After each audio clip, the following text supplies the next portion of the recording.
Who's the best Batman?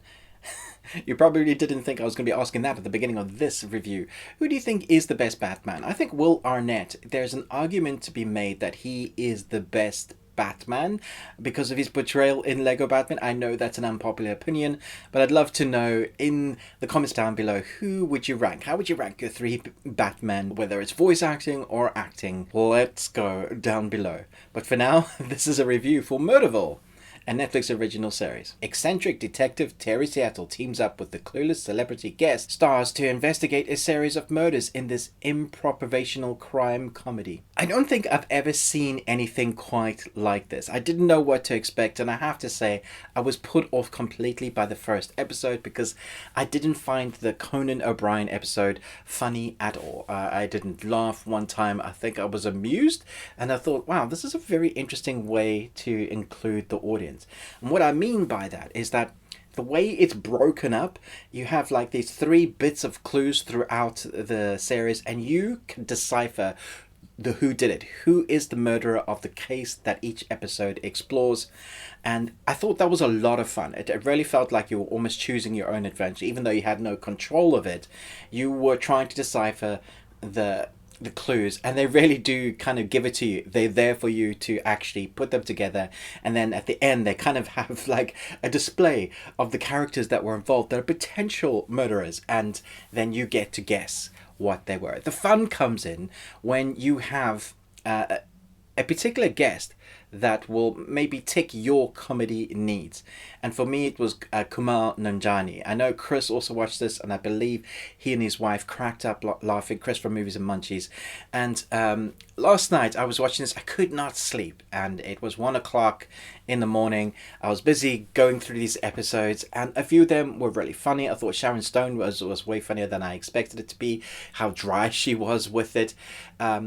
But Kumail Nanjiani, if you're looking for something to make you laugh, I think they've actually struck gold with this series. There are moments in this series where the actor that doesn't know what they're meant to be saying is feeding off the scripted lines from Will Arnett and the various other cast. But it's so off-kilter and it's so wacky weird that shouldn't really be going on in a investigation, like how you're meant to walk. That they're often cracking up, and that for me often tickled me because these are veteran actors. But it's so funny that even Will Arnett, he's covering his nose and his mouth, and he's trying his best not to crack up, and that in turn makes me almost want to crack up. But then you see Kumail Nanjiani trying to not crack up as well, and also do everything that he's been asked to do in order to figure out who the murderer is, to continue the episode. And so you're cracking up, you're trying to investigate with Kumail, and so that's what each episode is. And I'm sure you're gonna have your favorites within this series, but I was just so surprised by how much I enjoyed that particular episode, which spurred me on to go and watch the others. Now, I did pick and choose, and eventually I watched all six, because after the first one, the Conan one, that kind of put me off. So I would suggest, if you've watched the first one and you've gone, this isn't funny, maybe that isn't your cup of tea. Maybe you're someone who loves Conan O'Brien and finds him hilarious. That wasn't the place for me, but there are others that I'm not going to mention because it'll be great for you to find out, like, oh, that person's in here.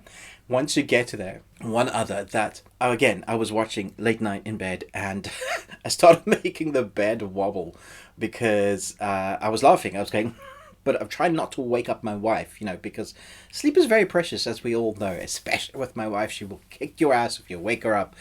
And so I was doing my best, but I couldn't help my body convulse because I was cracking up so much because of what I was seeing on screen. So that gives you an idea of what you'd expect. So the acting itself is fine. The scripting is what you'd expect from a sort of comedy series like this. I like the shots and the way they put together the mysteries, but it's not really like something that you would rate according to like the best looking series or the best acted series. It's just, how funny is it? Does it tickle you? Were you trying to guess who done it? And it takes all of those boxes, and I absolutely love this. I'm actually going to give this 5 Nicolas Cages out of 5 for what it is. So let me know your comments down below. Did you enjoy this? This is something that you might enjoy. What other similar categories do you think they should do this with? Because I think if they went really somber or really sad, it wouldn't quite work. It may only work for the comedy genre, although I would like them to see it with also the audience can choose which clue they're going to go for. Kind of like what Netflix have done in the past, they choose your own adventure storyline. I think this could totally work with that, and it'd be hilarious to see what the consequences of that would be. Let me know your thoughts down below. Thanks so much for watching, but most of all, until next time, remember, live long and Tuesday.